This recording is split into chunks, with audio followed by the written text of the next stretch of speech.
Bienvenidos, bienvenidas, bienvenides a este Diálogos de Cine del día 3 del Festival Internacional de Cine de Viña del Mar, que estamos llegando a ustedes mediante la conexión en nuestras redes sociales, en YouTube, por Facebook, y además estamos en nuestro sitio web www.ficvina.cl, donde ustedes pueden disfrutar de nuestra programación. Recuerden que estamos en una modalidad online sumamente cómoda. Ustedes desde vuestros hogares pueden disfrutar de estas películas que están a disposición con una inscripción sumamente simple. A los que no la han hecho todavía están a tiempo. Son 10 días de festival, estamos en el día 3. Hay una increíble competencia de largometraje, documental y ficción. Hay competencias de cortometrajes. Tenemos un panorama latinoamericano y estamos haciendo un homenaje a una parte del cine del Uruguay, en el foco de obras esenciales. Esta modalidad, además de solamente tener películas en programación, lo que nos hace que seamos o sigamos siendo un festival de cine a pesar de esta modalidad, es que tenemos contacto con nuestros invitados e invitadas en estas jornadas que se llaman Diálogos de Cine. Todos los días a las 12 del día y a las 19 horas tenemos un diálogo de cine. Partimos el día lunes 2 con un diálogo extraordinario con el encuentro con nuestro invitado Ricardo Darín, un destacado y muy esperado invitado, hace mucho tiempo que hemos querido conversar con él. Y vamos a terminar el día martes a las 19 horas con un diálogo, con una masterclass con la destacada y admirada cineasta argentina Albertina Carri. Vamos a tener cineforos de algunas películas uruguayas, vamos a tener el encuentro con realizadores del cine, por un cine del desprestigio, que es apuntando hacia el cine independiente. Vamos a tener un lanzamiento de un libro, Latinoamérica Radical. Vamos a tener la oportunidad de estar con directoras documentalistas uruguayas y chilenas en luchas cotidianas. Y el encuentro con un destacado director uruguayo que el año 69 estrena Me gustan los estudiantes y 52 años después se encuentra nuevamente en Ficviña Mario Handler. Así que por todas estas razones sigan disfrutando con nosotros además las películas y estos encuentros. Hoy día nos motiva algo que está dentro de lo que podemos llamar la fundación de los festivales y específicamente en Viña.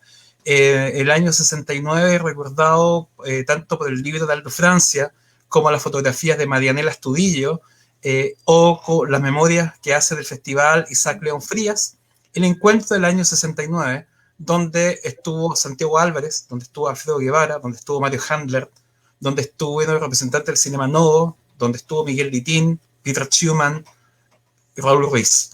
En ese encuentro, llamado el Encuentro de Cineastas Latinoamericanos, evidentemente hubo una disputa ideológica, hubo una disputa de ideas, pero sobre todo hubo una tensión que se producía por la diferencia de posturas. Eso es algo que los festivales siempre han mantenido la posibilidad de que sea el espacio, los festivales, para poder exponer las posturas frente a lo que es el cine contemporáneo de su momento.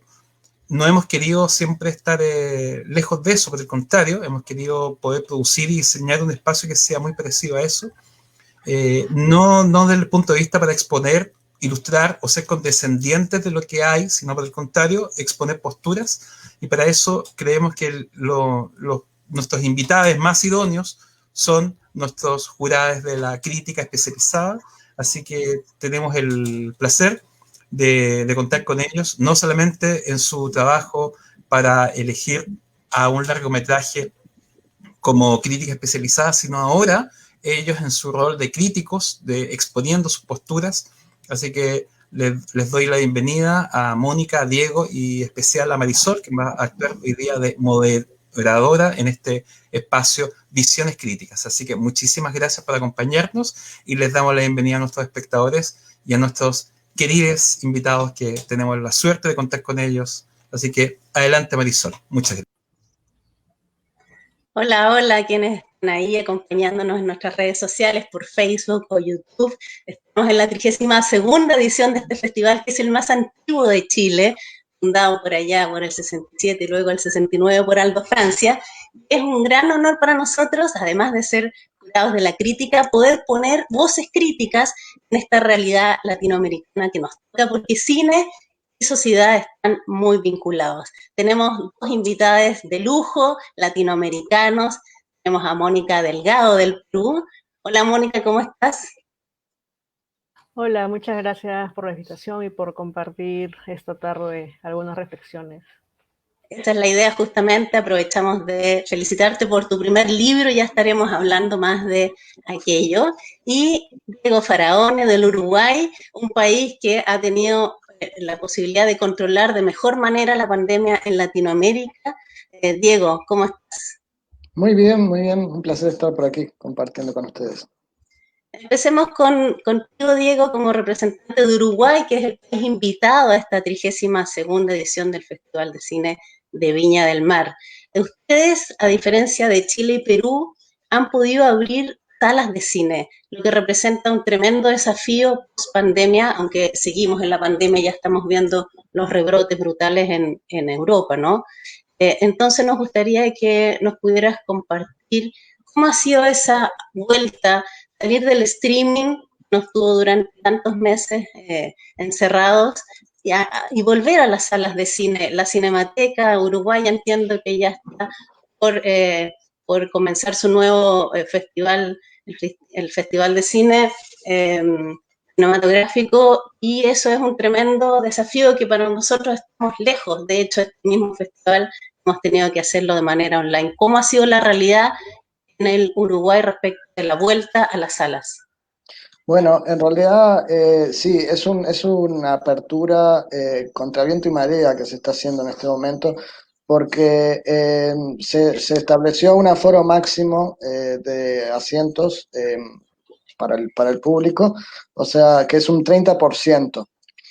De una sala, digamos, de 160 personas, que son las salas, digamos, más grandes que hay en nuestro país, entrarían unas 48 no más. Entonces, lo más lógico en una sala más bien pequeña es 20, 30 personas, lo cual no es suficiente. O sea, todos los cines que abrieron esta modalidad están yendo a pérdida. Bueno, para nosotros, para el público es realmente un alivio. Pero, por ejemplo, la Cinemateca hizo una gran campaña muy simpática, en la que aparecía mi vecino Totoro, y decía, si vas al cine, si venís a la Cinemateca, por favor, invita a tu amigo imaginario y paga una entrada extra como para cubrir esa falta, ¿verdad? Esa pérdida que está dando mes a mes. Sí, por fuera de eso también, el festival es una apuesta, una quijotada bastante grande. Eh, pero bueno, nosotros, los espectadores, realmente es hermoso poder volver a entrar a un cine, poder ver esta pantalla grande, ya sea cualquier película que den, es algo que a todos nos emociona mucho. Y bueno, básicamente eso es lo que les puedo contar. Bueno, pero nos da una oportunidad, una esperanza de volver a las salas que las extrañamos tanto, porque sin ningún lugar a dudas nunca va a ser lo mismo el espacio de encuentro común, de estar con personas que no conocemos frente a una gran pantalla en medio de la oscuridad. Mónica, a propósito de Cinemateca que hablábamos en el caso de la Cinemateca Uruguaya, tú has sido bastante crítica con tu propio país por la ausencia de una cinemateca que registre la memoria, que mantenga el material filmográfico peruano. ¿Cómo ves tú la posibilidad de que eso ocurra y por qué es tan relevante tener una instancia como una cinemateca? Sí, como lo que menciona Diego, ¿no? creo que en pandemia, en estos días de aislamiento que hemos estado trabajando, viviendo, digamos, desde esta distancia social, creo que se ha valorado el papel de las cinematecas en general, ¿no? Desde el principio hemos estado atentos qué películas restauradas salían, digamos, la necesidad de poner en debate, de armar programas especialmente para este contexto. Pasó con la Cinemateca de Chile, con la Cinemateca de Bogotá, por ejemplo, ¿no? Y también lo que menciona Diego, he estado siguiendo algunos en Twitter, ¿no? Lo que menciona la Cinemateca Uruguaya, por ejemplo, ¿no? Esta necesidad de seguir sosteniendo este sistema, pero a partir del interés del público por un cine, pues, que se cerró por lógica de la emergencia sanitaria, ¿no? Los multicines, ¿no? Entonces, claro, aquí como que en esa semana del patrimonio visual como que de nuevo se puso en agenda este tema, ¿no? Sobre todo porque ha habido propuestas, digamos, pedidos de la comunidad audiovisual, pero sobre todo porque se le exige un poco más al Estado un protagonismo en este tema, ¿no? Una decisión política, ¿no? Porque estamos rezagados en América Latina, ¿no? Creo que junto a Argentina somos los únicos que no tenemos, digamos, un estamento del Estado que gestione ese tipo de archivos sonoros, visuales, ¿no? Incluso de la misma historia del cine, revistas, qué pasaba con esos póster pues, de los años 20, no sé, toda esa memorabilia, digamos, del audiovisual que tenemos en Perú está desperdigado, ¿no? Entonces hay una filmoteca que le pertenece a una universidad privada, ¿no? Y hay algunas iniciativas particulares que están fomentadas por el Estado mismo, ¿no? Que es que empresas o personas naturales ofrecen restaurar películas o postulan un fondo público para poder lograr eso, ¿no? Pero sí, o sea, creo que en tiempos de pandemia se ha podido un poco revalorar esta necesidad, ¿no? Porque justamente todo está también como desperdigado, hay iniciativas particulares y no se refleja eso por ahora, ¿no? Hay propuestas de hacer una cinemateca en Cusco con motivo del bicentenario, ¿no? Pero aún son deseos, ¿no? Faltan decisiones políticas sobre todo, ¿no? Interesante Cusco porque vimos recién que se abrió, desde hace mucho tiempo que estaba cerrado con un tremendo evento de luces realmente maravilloso, así que ya es posible ir a Cusco de estos días. Me gustaría que abordáramos un poquito el tema del rol de la cultura durante esta pandemia y todo el tiempo.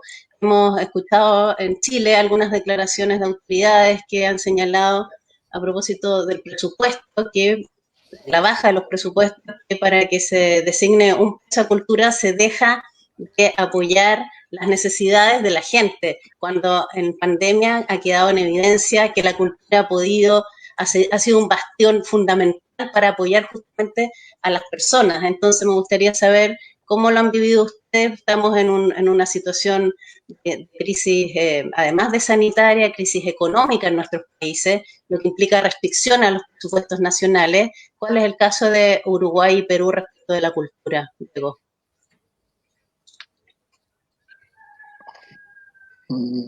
¿Voy yo? Sí, Diego.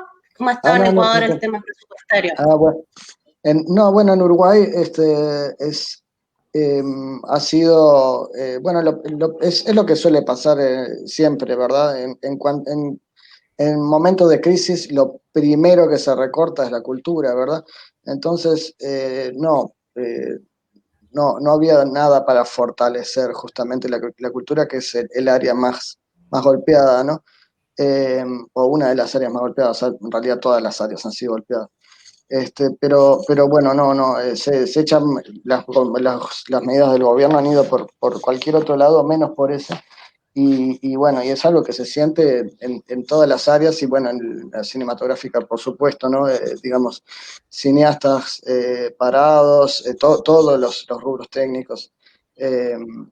Y bueno, y como les decía, las salas de cine que no tienen apoyo ninguno, ¿no? O sea, que tienen que o cerrar o bueno, ver cómo abren de cualquier manera. Al punto de que a mí me da pena ir al cine, yo tengo entradas gratis, digamos, porque soy crítico, y me da pena porque siento que le estoy sacando un lugar que podrían estar vendiendo. Pero bueno, sí, es eso. Hoy, en este momento hay una gran carpa que es una feria del libro, con un aforo limitadísimo, con una cola enorme de gente que quiere entrar. Entonces, y cuando uno finalmente logra ingresar, es como pasillos amplísimos y con gente por ahí desperdigada tratando de comprar un libro. Eh, pero bueno, evidentemente para la industria editorial es un desastre. Entiendo que en otros países es peor, pero bueno. Bueno, y seguramente en Uruguay no tienen la carga impositiva que tenemos en Chile con un 19% del IVA, incluye también los libros, o sea que en mi país se hace mucho más difícil el acceso a los libros. ¿Cómo ha estado la situación en términos de presupuesto, Mónica, allá en el Perú? Aquí se han dado medidas como de salvataje, entre comillas, ¿no? Ha habido, no solamente para la cultura, o sea, me refiero a que no ha habido, digamos, una estrategia más estructurada. Ha habido concursos para postular, ¿no? Lo que ya te daba una idea del tipo de medidas que se han tomado, ¿no? No ha habido bonos universales de alguna manera para la población más vulnerable en general, pero para los trabajadores de la cultura ha habido propuestas de que si requieren un apoyo estatal tienen que postular a un concurso, ¿no? Eso, claro, de acuerdo a la situación que han ellos vivido a partir, ¿no? Era como una ayuda COVID, se le llamó aquí, ¿no? La ayuda COVID para los trabajadores del audiovisual y de la cultura en general, no solamente para la gente del cine, ¿no?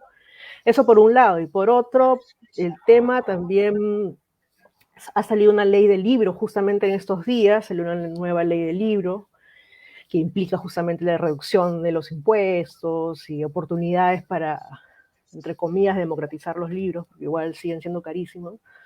Pero digamos que se ha dado un programa que es de préstamos del Estado para las pequeñas y medianas empresas, y a ese rubro postularon pues los multicines y todas las entidades, digamos, que vieron hay una posibilidad de amortiguar sus deudas en ese periodo, ¿no? del sector de la industria cultural. Pero digamos que no ha habido, digamos, una política, digamos, que uno puede decir que ha sido pertinente a esta situación calamitosa, ¿no? Igual que otros países, acá se han cerrado librerías, los teatros sobre todo, ¿no? Y ha generado pues un malestar del sector, ¿no? Que creo que es evidente, ¿no?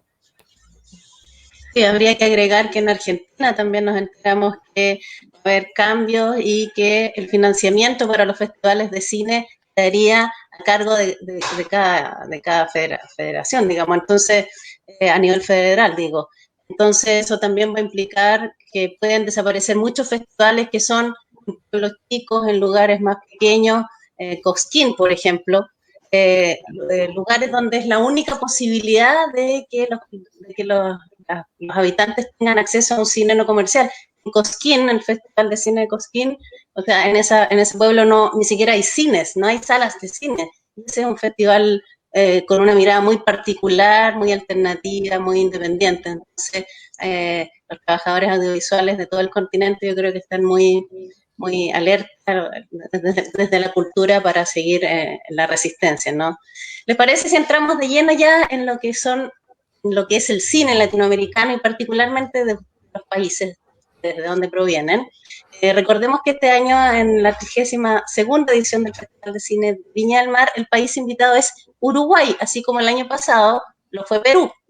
Entonces, Diego, sería súper interesante si nos puedes dar un panorama general a tu juicio del cine uruguayo, entendiendo que es variopinto, que hay diversidad de propuestas, pero ¿cómo has visto la evolución previo a la pandemia, por supuesto, del cine uruguayo?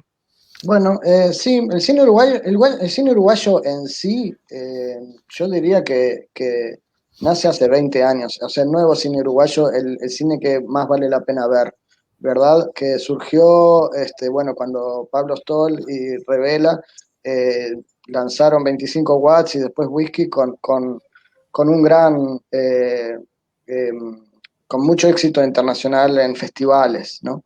Incluso recuerdo que 25 watts no fue estrenada en nuestro país hasta que, o sea, y fue rechazada en salas de cine de nuestro país, y solo recién empezó a ser estrenada luego de haber ganado en Rotterdam. Bueno, y ese experimento de que hicieron estos muchachos jóvenes fue lo que de algún modo contagió y encendió el cine nacional en adelante. Y bueno, a partir de ese momento tuvimos esa suerte de que los festivales internacionales tenían la mirada puesta en Uruguay, y bueno, en ese sentido hubo mucha salida. La producción uruguaya sigue siendo muy escasa, ¿verdad? O sea, en este momento creo que estamos en 20 largometrajes por año. Bueno, somos un país pequeño, ¿no? 3 millones de habitantes. Eh, pero de todos modos se caracteriza, yo diría, por la escasez de recursos, porque realmente es muy pocos fondos destinados al audiovisual, este, eh, y por la creatividad que supone hacer frente a esta escasez de recursos. Y bueno, y de a poco tiempo esta parte ha empezado a ver muy sutilmente, muy de a poquito, una especie de cine de géneros, que en realidad no es un cine de géneros, porque no tenemos una industria como para decir, bueno, se hace un cine de género que se reproduce, pero ese cine de género que de repente es un poquito alternativo, porque es uruguayo, es distinto, pero que a su vez invita más al público a ir a las salas. Por fuera de todo, bueno, de una serie de documentales y mucho cine de autor que aún se sigue haciendo, y yo creo que con un muy buen promedio de calidad. Sí, no. No sé si quieren saber algo más. Hemos visto muchas películas uruguayas en Netflix. ¿Cómo ha sido esa posibilidad de ver Beiroj y todo en Netflix? ¿Cómo lo han visto ustedes de allá? Bueno, el problema con Netflix es que te abre una puerta en el sentido, bueno, yo hablé con un productor hace poco, un productor uruguayo, Epstein, de Mutante Cine, que me contó que Netflix tiene, de repente es mucho dinero que te dan todo junto, ¿no? Pero por otro lado te cierra otras puertas, y de repente, bueno, se habrán visto en Netflix que, por ejemplo, eh, tú cuando cliqueas una película no aparece ni el nombre del director, ni el nombre de... O sea, solo si pones más información, ahí recién aparece el nombre del director y todo el cast, digamos. Entonces, bueno, eso ya de algún modo atenta un poco contra el creador, digamos, ¿no? Pero por otro lado, nos comentaba que, bueno, este tema de la exclusividad de Netflix, ¿no? Y de que ahí, una vez que tú estás en Netflix, los festivales de cine no te reciben la película. Entonces, eso a su vez te cierra la posibilidad de mover tus películas por festivales, de darte a conocer en festivales.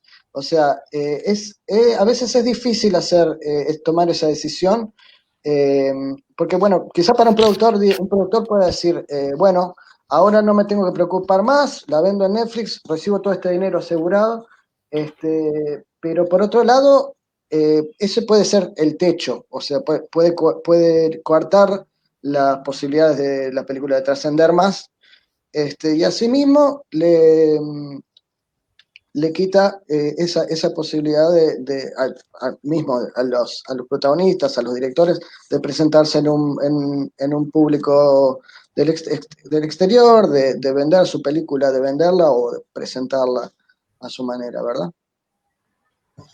Mónica, respecto al cine peruano, recién nos enteramos que Canción Sin Nombre, que compitió el año pasado en FIC Viña, de Melina León, va como representante peruana a los Oscars. Melina también es jurado en esta edición. A propósito de esa película, ¿cómo está el panorama peruano? ¿Cuáles son las nuevas temáticas? Entendiendo también que es diverso y tiene también una lista comercial, que yo sé que hay algunas películas que han llevado mucha gente a los cines en la época de pandemia. ¿Cuál es el panorama hoy del cine peruano? Sí, justamente estos días de pandemia, como que se ha planteado más como problemática el tema de la exhibición, ¿no? Sobre todo del cine peruano que usualmente no llega a las salas, ¿no? Hemos tenido casi uno detrás de otros festivales desde julio, el Festival de Lima, después tuvo Lima Alterna, el Este, y ahora se vienen otros más, Festival Orcea, Orcea de Lima, entonces es como que son ventanas para ese tipo de cine peruano hecho por gente más joven, ¿no? De esta, digamos, generación posterior a Claudia Llosa, José Méndez, ¿no? Entonces es como que de alguna manera cosechar lo que el Estado ha estado promoviendo a partir de los concursos para proyectos, para distribución, exhibición desde hace unos 8 años más o menos. Entonces, lo que estos concursos han permitido es que haya, que se duplique o triplique la producción al año, ¿no? O sea, hay muchas películas, en fin, digamos, apoyadas en su financiación por el Estado, y también hay películas que se hacen desde iniciativas muy personales, digamos, en el sentido de que están hechas de un modo amateur o que son películas pero muy independientes, o también están las películas muy comerciales, que son las que produce Tondero, que es una empresa, por ejemplo, que apunta a otro tipo de espectadores y también de relaciones con las exhibidoras, ¿no? Por ejemplo, son los que apuntan a entrar a Netflix, por ejemplo, ¿no? Y a negociar producciones con Netflix, ¿no? En ese sentido, es una empresa grande, ¿no? Y ahora que mencionas Caso Sin Nombre, por ejemplo, que es nuestra precandidata al Oscar, es una película que no se estrenó en Perú, ¿no? Por este tema de la pandemia, por ejemplo, ¿no? Tenía planificado el estreno en abril, ¿no? Y por una excepción en las bases del concurso, por ese contexto, es que se ha visto antes en otros países y no acá, ¿no? Entonces es como que también plantear ese modo en que se está mostrando el cine peruano, ¿no? O sea, la película se estrenó en Cannes el año pasado, estuvo pasando por festivales, y un año después casi se planificó el estreno aquí, ¿no? Y justo tocó la pandemia, pero un poco te planteas la ruta, ¿no? De cómo es el tránsito de las películas hasta antes que llegan los espectadores, ¿no? Entonces son plazos dilatados a esas alturas, ¿no? Que están en relación también, ven primero el cine peruano, ¿no? Los festivales, ¿no? Y el público muchas veces, o como el caso de Retablo, ¿no? Que es una película peruana que estuvo también nominada en varios festivales, estuvo en Netflix, está en Netflix viéndose, y es una película hecha en quechua, por ejemplo, ¿no? Todo el metraje está en quechua, de Álvaro Palicio, la película, pero me pregunto cuántas personas quechohablantes han visto la película, ¿no? Entonces también tiene que ver esas perspectivas del cine peruano, ¿no? Hacia qué público se quiere priorizar de alguna manera cuando ya salen de la producción, del apoyo estatal, cuando ya se abren a otros espacios internacionales, ¿no? Eso por un lado. Y por otro, hay esta efervescencia, creo yo, ¿no? De muchos jóvenes haciendo cine, hay muchos cineastas que no necesariamente vienen del campo de la comunicación o de lo visual. Tengo que añadir que en Perú no hay una escuela de cine pública, hay algunas escuelas privadas, digamos, que se especializan en realización, ¿no? Pero lo que hay son facultades de comunicación, ¿no? Donde tienen, digamos, la rama de realización visual, ¿no? Entonces, de alguna manera, con los años, se ha formado más bien una carencia de otro tipo de acercamiento al cine, no desde lo académico o la formación, digamos, profesional, pero sí creo desde la discusión generacional, ¿no? O sea, hay una manera de hacer cine muy solitaria, creo yo, no se comparten esas expectativas generacionales que tú puedes encontrar en una escuela de cine, en cualquier otro lado, que es justamente debatir los proyectos, discutir las ideas en torno a los proyectos, discutir incluso los temas o los lenguajes que se emplean, ¿no? Me parece que eso sí encuentro en otros cines de América Latina, ¿no? Como en Chile, en Ecuador, incluso en Bolivia, ¿no? Y acá todavía hay como una ausencia de esa discusión a nivel de la misma gente que hace audiovisual y cine, ¿no? Y por otro lado, me parecen que hay cineastas muy interesantes, ¿no? De esas nuevas generaciones, bueno, y de los años anteriores también, como Mari Jiménez, que es una cineasta que ha hecho cine de hace muchos años, que vive, me parece que en Bélgica, y ha sido como redescubierta en los últimos años, ¿no? Creo que aquí en Viña me pareció que también pusieron algunas de sus obras. Entonces, creo que es una cineasta que ahora está siendo como revalorada, redescubierta, desde estos nuevos cines, ¿no? De estas nuevas formas de documental, de estas nuevas formas del diario fílmico, por ejemplo, ¿no?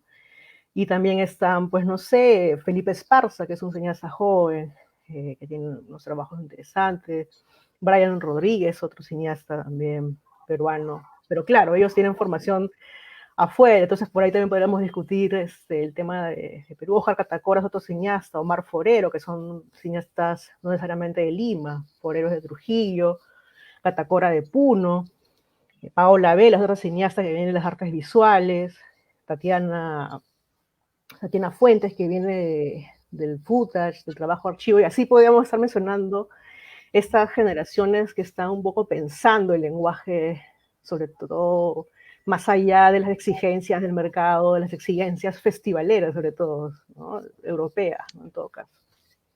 Y la inclusión de distintas hablas, lenguas, el aymara, el quechua, es una cuestión más o menos reciente. El año pasado en Film Viña exhibíamos Huiña y Pacha, que entiendo que es del 2017, pero eso es un avance importante en la visibilización de otras representaciones, ¿no?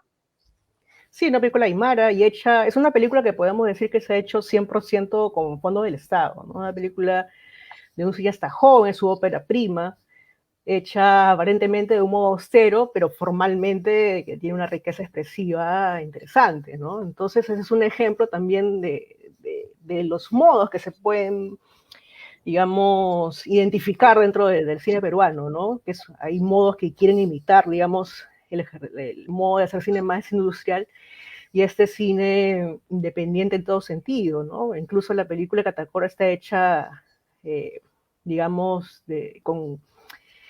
está hecha con personas de su propia familia, ¿no? Su productor es su tío, su mamá la directora de arte y cosas así, y los actores y las actrices son de la misma comunidad donde él ha ido a trabajar la idea de la película, ¿no? Así es. Bueno, están llegando algunas preguntas, así es que las leo. Leonardo Torres pregunta, ¿son la escritura y la crítica, están la escritura y la crítica destinados a vivir en lo online, en los formatos digitales?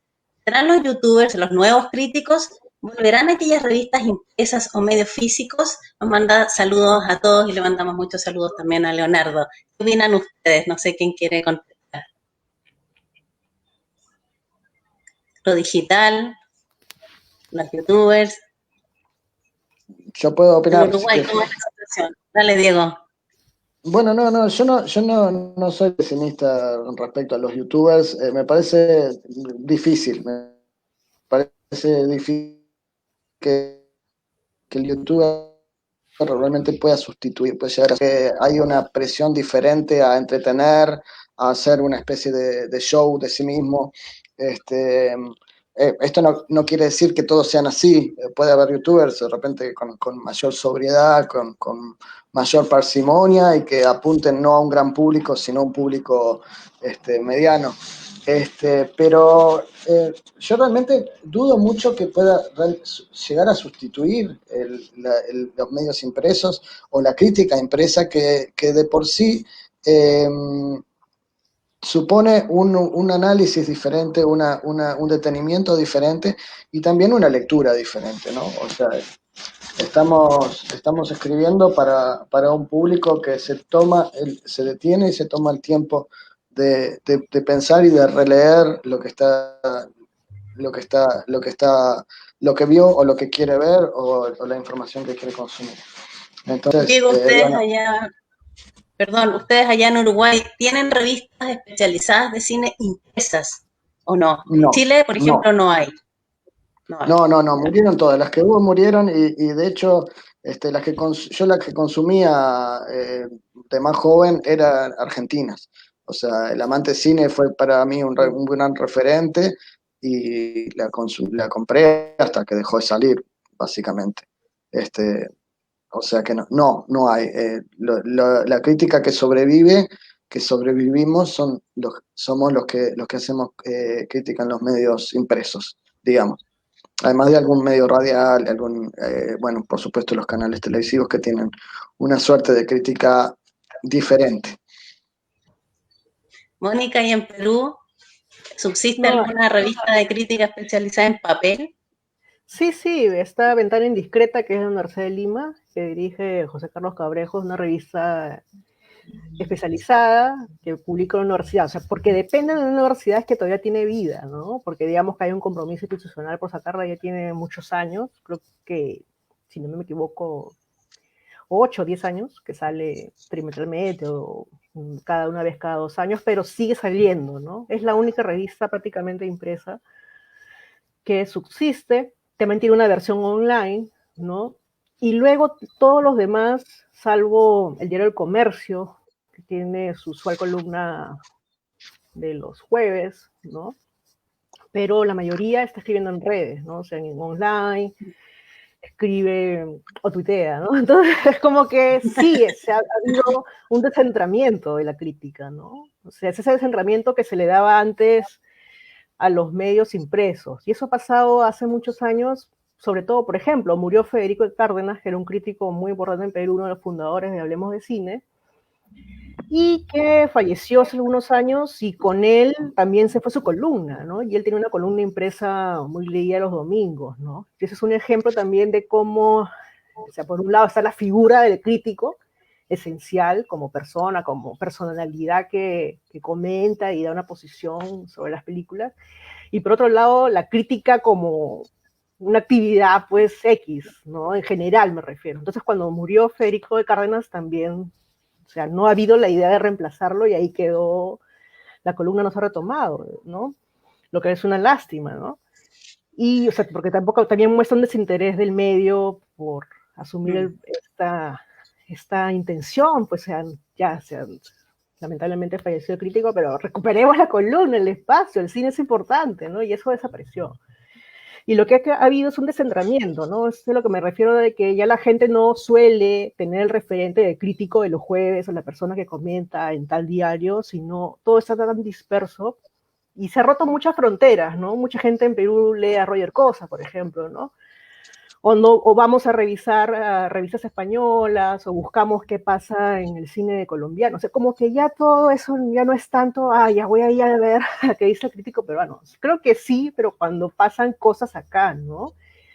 Cuando hay situaciones, ya voy a comentar sobre tal festival o sobre determinada política, como el tema de la Cinemateca, por ejemplo, que es lo que me interesa. Entonces, allí sí como que se recurren a las voces locales, ¿no? Hasta Chafalón Frías o gente de Sin Encuentro. Entonces, hay esa intención de revisar qué se ha escrito sobre las películas peruanas en determinados espacios, ¿no? Pero usualmente la gente no está pensando ya la crítica de una manera territorial, ¿no? Sino ya las redes nos han ayudado a expandirlo, ¿no? A expandir eso. Entonces, por un lado es beneficioso, ¿no? Porque se han roto esas barreras, pero por otro lado es como la pregunta, ¿no?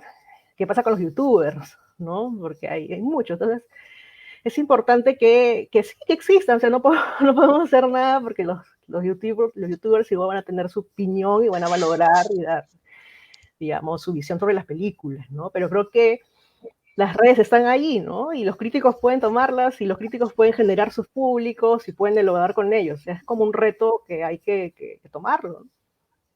Mónica, Diego, a propósito de retos, ¿cuáles son los retos para una voz crítica a propósito del foro en que estamos, para los críticos propiamente tal, habiendo tanta democratización de las opiniones a propósito de las redes sociales? ¿Cuál es ese sello que nosotros como críticos y críticas latinoamericanos podemos ofrecer al público para atender puentes también entre el cine y el público? Mónica, empecemos contigo.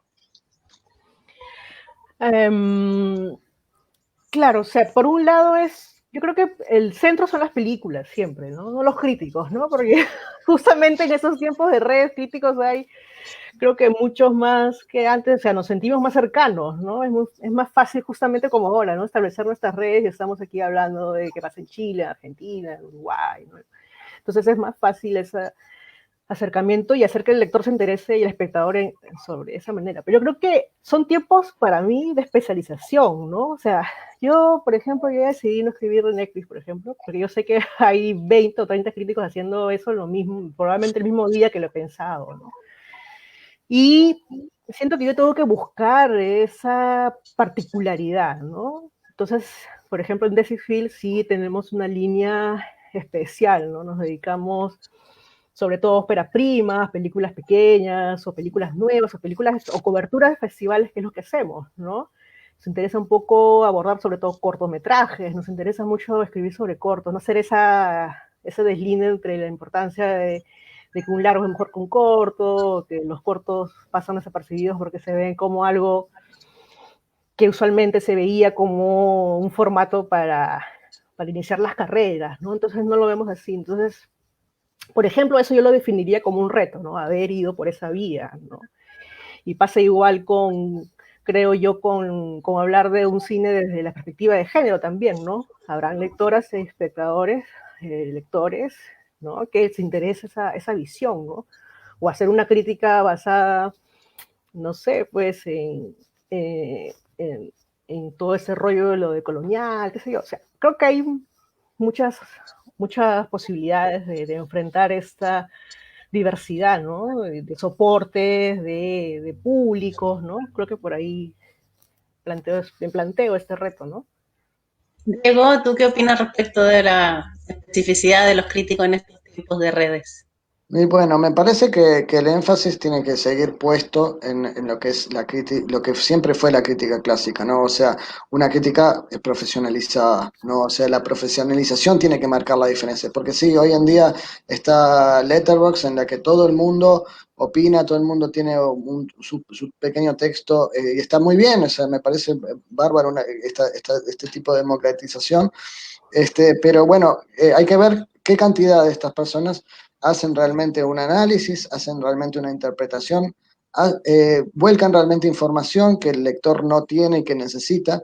Entonces yo siempre, cuando me ha tocado dar talleres de crítica, pongo el énfasis en estos tres puntos, ¿no? O sea, que tú no dejas de ser un periodista por ser crítico de cine, entonces tienes que ser muy riguroso a la hora de volcar información. O sea, hay una serie de herramientas que tiene que manejar el crítico y que se distancian de cualquier conversación en un asado con los amigos que dicen, ah, sí, me encantó esta película, buenísima, actúa fulano. O sea, aquí estamos, es un trabajo y es un trabajo que requiere trabajo, investigación y bueno, y todo esto. Nosotros podemos hacer análisis desde muchísimas perspectivas, como decía Mónica, o sea, ahora se puede hablar desde la perspectiva de género, se puede hablar desde la perspectiva psicológica, desde el contexto histórico, desde el contexto histórico en el que está basada la película en contraste al nuestro. O sea, las posibilidades son infinitas, pero bueno, pero la diferencia entre un crítico y cualquier opinador tiene que seguir siendo la profesionalización. Y me parece que cualquier persona que trabaje, que sea un editor de un medio, tiene que tener en cuenta esto a la hora de elegir quién va a escribir sobre cine en sus páginas, ¿verdad? Tenemos otra pregunta, esta vez de YouTube, porque estamos en Facebook y en YouTube con este foro. Es de Ignacio Arias, desde Talca, que es una ciudad de la séptima región de Chile. Pregunta, ¿un buen guión hace una buena película? ¿Un buen libro puede ser una buena película como las de Vargas Llosa? ¿Qué quiere responder? Ya que hacen alusión a un escritor peruano. Bueno, probablemente, ¿no? Pero yo creo que no. O sea, creo que el cine, al menos que más me ha interesado en los últimos años, es justamente el cine que he huido de ese tipo de dramaturgia, ¿no? Pienso, no sé, pues San Millán, no sé, hizo, no sé, hasta Lisandro Alonso. obviamente hay una idea, ¿no? Hay un esquema probablemente de los cineastas, incluso, por ejemplo, aquí en Perú, para ir a un concurso de documental, no sé, si yo pienso en un documental de lo real, en el que está centrado justamente en la sorpresa en una investigación que yo voy a hacer filmando, pero te exige un guión, ¿no? Entonces, digamos que el mismo sistema te podría estar como que oprimiendo para que tengas un guión, ¿no? Pero yo creo que tampoco es una regla no tenerlo o tenerlo, ¿no? Depende de la astucia de la cineasta o el cineasta. Entonces, va por ahí, ¿no? Pero yo creo que las nuevas formas del cine no están dependiendo de solamente de algo literario o escrito, ¿no? Me gusta más cuando hay esa sensación de que la película que estoy viendo no es perfecta o no es esa típica palabra, ¿no? De que no es redonda, sino que esté pues hecha, probablemente su logro podría ser la imperfección, ¿no? Entonces yo creo que me gusta más esa libertad que perciba una película que no se ajusta a un guión muy marcado, o que cumple el minuto tanto y justo va a pasar algo, ¿no? Entonces, por ahí como que depende de las perspectivas y también intereses de los críticos y de los espectadores también, ¿no? ¿Qué tipo de cine buscan, ¿no? Y tú, Diego, qué tipo de cine buscas, básicamente, como Ah, crítico? me cambiaste la pregunta. No, pero El si guión, el guión. quieres, sigue con el tema del guión, como tú Sí. prefieras. Ah, Dale, no, sí, dale. porque quedé con ganas de decir algo de eso, que Sí. no necesariamente el guión hace una buena película. De hecho, un buen guión con un mal director puede generar un desastre. Creo que era Edward Munch que hablaba de tres nacimientos de una película, que una película nace tres veces, nace cuando se escribe el guión, nace cuando es rodada y nace por última vez en la sala de montaje. Entonces, se descuida uno de estos elementos, por más sólido que esté cualquiera de los otros, y no tenemos película. Además de que si hay un arte que justamente es cooperativa en su creación, es el cine. Entonces, bueno, un mal actor te puede arruinar todo, un mal iluminador te puede arruinar todo, o sea, entonces no, yo diría que el guión es un elemento más y es muy importante, naturalmente, muy importante. O sea, de hecho, a veces miro películas y digo, uy, cómo extraño un buen guión, ¿no? Pero el cine es mucho más que eso, sí. Francisca Dropperman en Facebook les pregunta, ¿cómo creen que influye la escritura cinematográfica en la formación de audiencias? ¿Faltan plataformas de reflexión sobre el cine? No sé quién de los dos quiere contestar.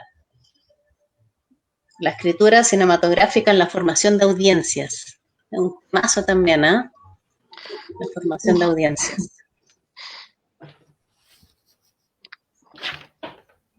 Es difícil. ¿Va? Yo estoy pensando.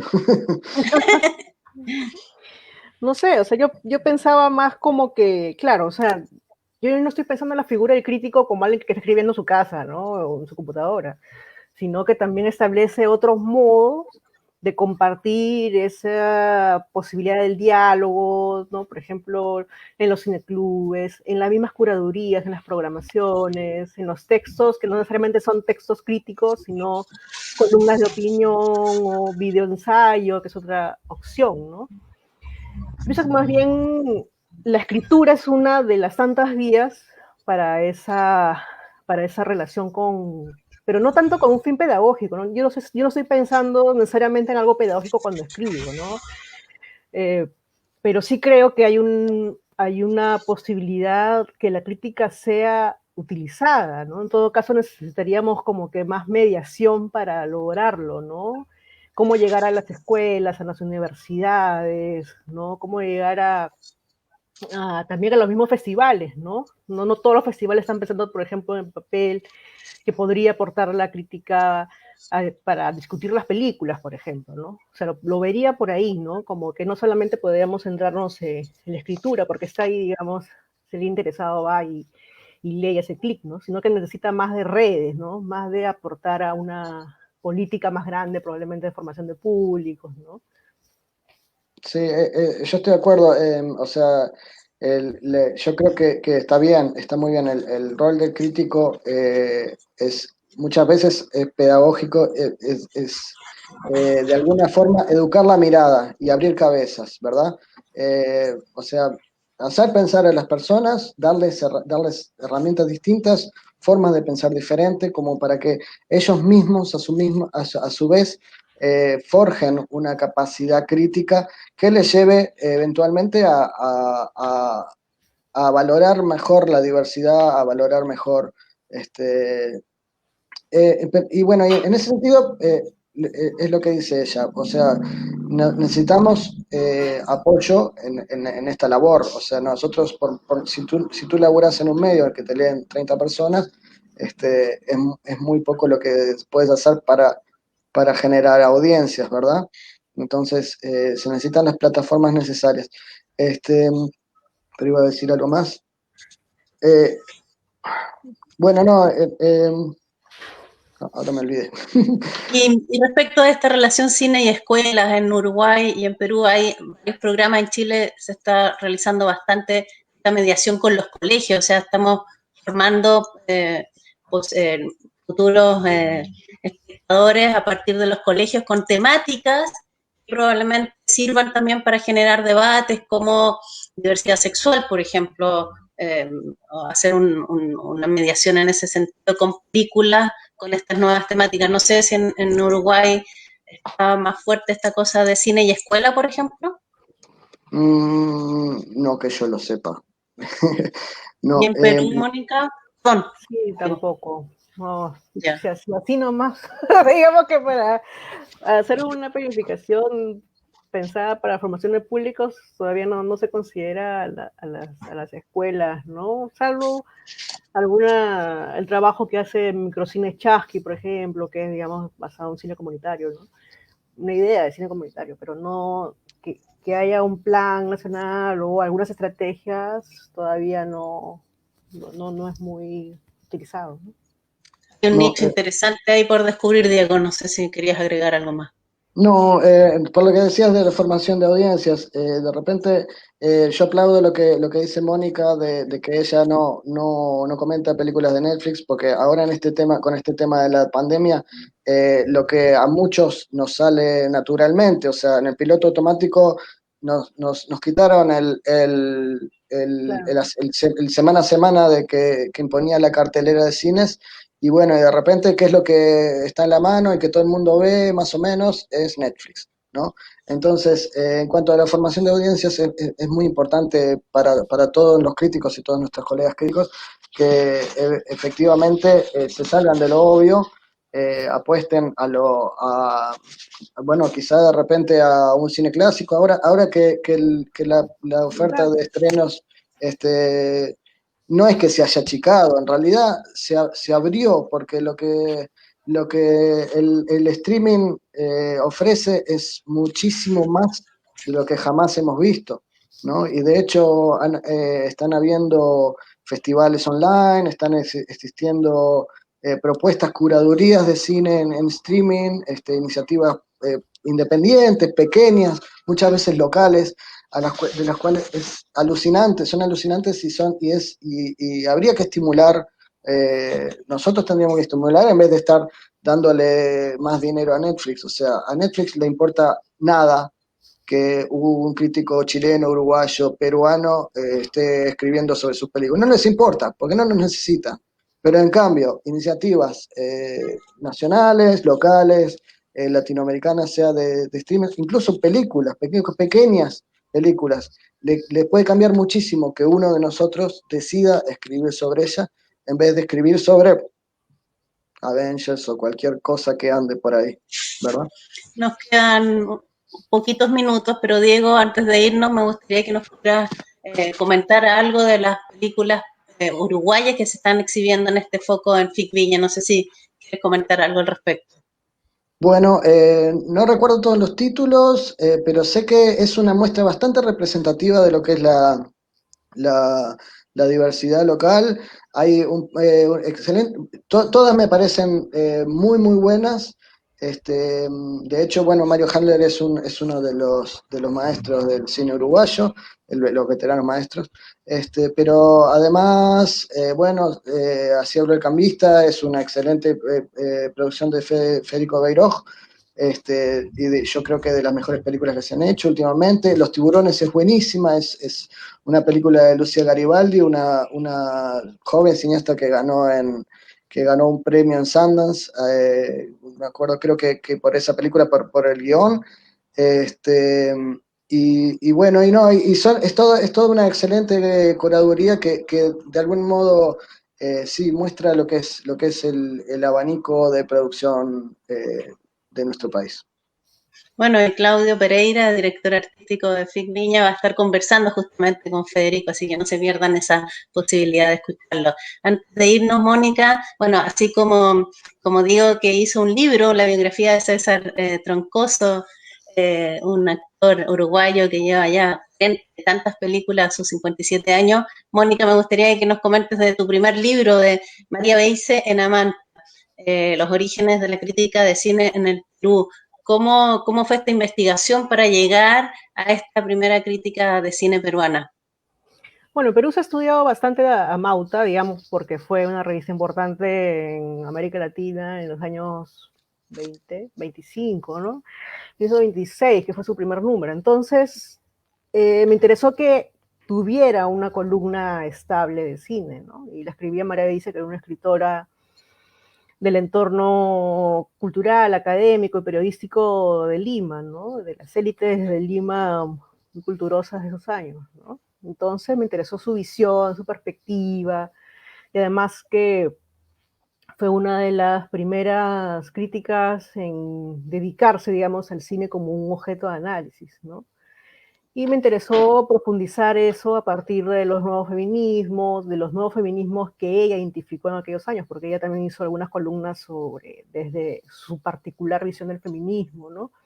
Me interesó eso, relacionarlo al cine que se veía, ¿no? Ella fue detractora de Metrópolis, por ejemplo, ¿no? Detractora de Napoleón de Belgans, ¿no? Le parecieron películas horribles. Entonces me interesó hurgar en ese pensamiento marcado obviamente por la época, ¿no? Estamos en inicios, los primeros años, ¿no? De esa cinefilia temprana, como la denominó Jimena Vergara, que es otra investigadora chilena que también ha estudiado ese periodo del cine, ¿no? Entonces me interesó ese personaje, ¿no? Y además como antecedente, siempre estamos pensando en Hablemos de Cine, ¿no? En Perú, ¿no? Que es una revista de innegable valor en América Latina en los años 60, pero me interesó ver qué había más atrás, ¿no? Entonces me pareció una figura para poner en diálogo en estos tiempos, ¿no?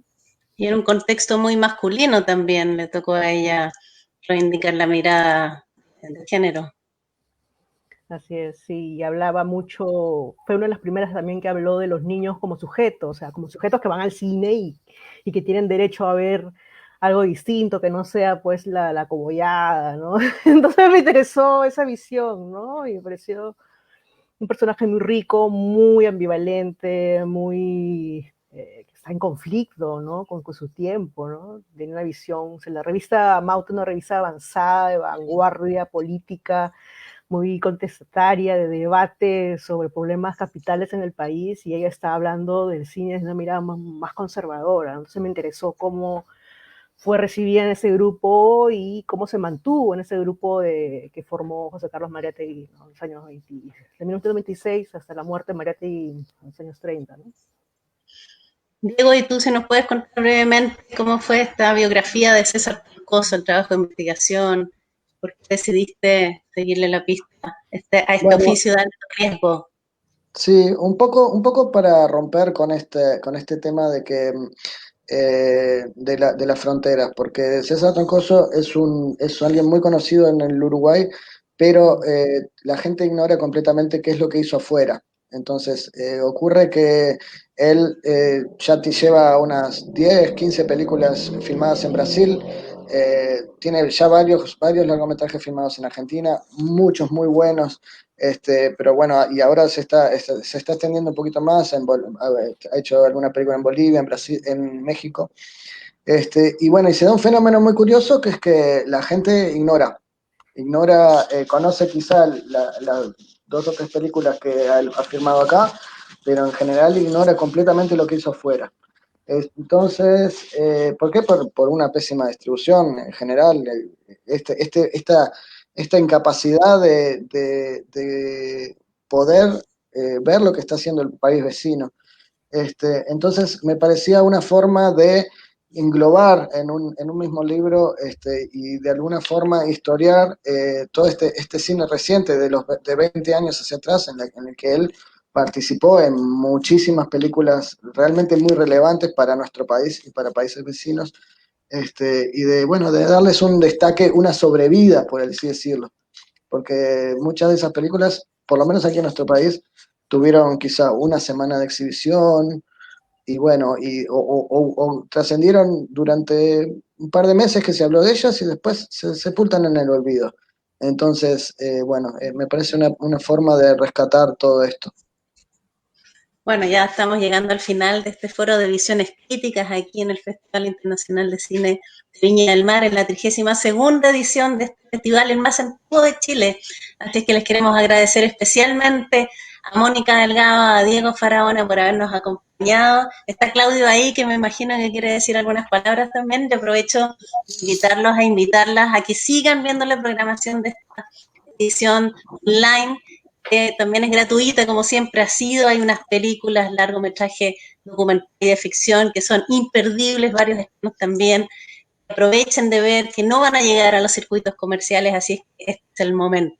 Muchas gracias, y Claudio, me imagino que querés cerrar la actividad. Simplemente 2 cosas. Primero, sumarme a los agradecimientos que decía Marisol y también para ella, pero especialmente para Mónica y para Diego. Algo que pasó, o sea, que estaba mencionado, pero evidentemente hay un interés que las voces críticas, lo que se llama siempre la crítica especializada, que siempre ha estado dominada por voces masculinas, hoy día finalmente se toma abierto, porque el trabajo de Mónica, que quizás no lo nombramos por tiempo, simplemente por tiempo, con la revista y con la crítica que tiene ese tiempo, nos encontramos en festivales, es un trabajo bastante oportuno, crítico, ácido muchas veces, así que eso se agradece justamente en estos tiempos que, como decía Diego, hay que, más que con un anhelo cierto verticalista, sino para compartir y para que nuestra mirada se amplifique, y coincido muchas cosas que no me voy a expandir en este minuto. Y lo segundo, que no podemos dejar pasar, que la cultura y el arte son de primera necesidad ante todo. O sea, todo lo que nosotros hacemos, los festivales, las obras de teatro, las compañías, las salas independientes, los técnicos, los críticos, los textos, todos aquellos y cada aquellas profesionales del cine y las artes hoy día han sido pilares fundamentales como otros, así como la salud, la educación, los profesores. Todos somos parte de quienes estamos resistiendo esta crisis. Entonces yo creo que es por respeto a la cultura y al arte, yo creo que hay que decirlo con fuerza, que somos de primera necesidad. Incluso podemos hacer un hashtag de decir que todas estas actividades de discusión son de primera necesidad. Así que simplemente es un gran abrazo y muchas gracias a nuestros espectadores que nos están acompañando y nos sigan acompañando en estos bellísimos foros de discusiones. Ya quisiéramos estar en una sala y luego ir a un café o ir por ahí en Viña del Mar o en Valparaíso, así que ahora lo podemos hacer en nuestras casas, así que un abrazo grande y que sigamos estando en este 32º Festival Internacional de Cine de Viña del Mar.